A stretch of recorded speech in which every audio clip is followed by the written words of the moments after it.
Hey everyone, it is Jay Soloff from Investors Alley, and this is our options trade of the week. Now, this is not one of the trades from one of my services. It's not a trade recommendation. It is a trade for educational purposes only. That being said, I'm at marketchameleon.com looking at the unusual options volume page, which I have sorted by volume. And you can see massive amount of action in Apple, over 3 million traded.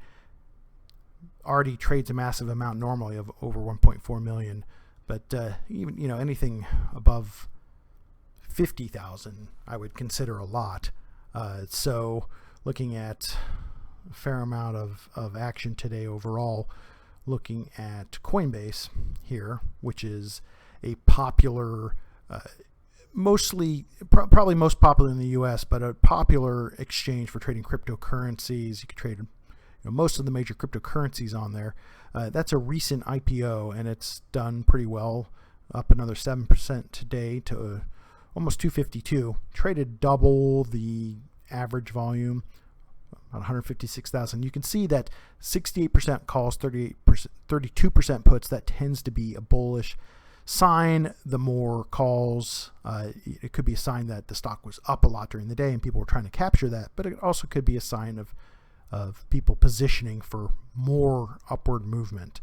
So what I then like to do is kind of take a look at that and dig into the trades and see what some of the actual trades are. And again, I like to sort by volume because the block trades tend to be a little bit more useful indicators than a lot of the smaller trades. But in this case, there wasn't a lot of action on the block trade. So looking at one that's interesting here, July 16th, so that's an expiration in about a week.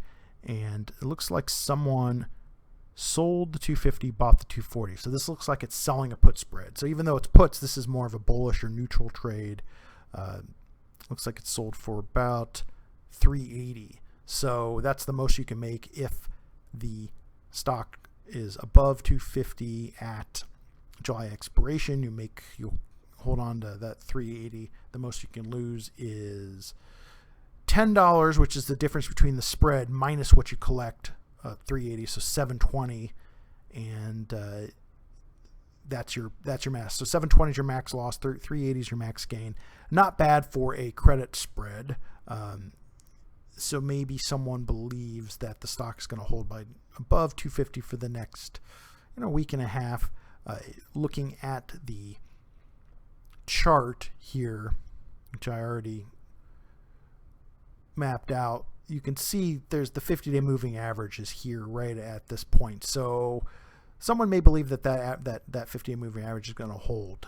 Obviously we'll know more in the next couple of days, but that could be the reasoning behind it. It could be more of a volatility trade where you just feel that 380 is a lot of premium to take in versus 720 risk, or again, we don't know. It could be hedged with stock, so maybe it's a pure volatility trade. That's the thing about seeing volume and open interest. We don't know where the other parts of the trades, not everything may show up. They may not be done at the same time, etc. But just piecing it together, I would say that this is just a short-term, just a short-term put spread that someone feels that the stock is going to either hover or go up further, and they want to capture that, the high volatility in those puts.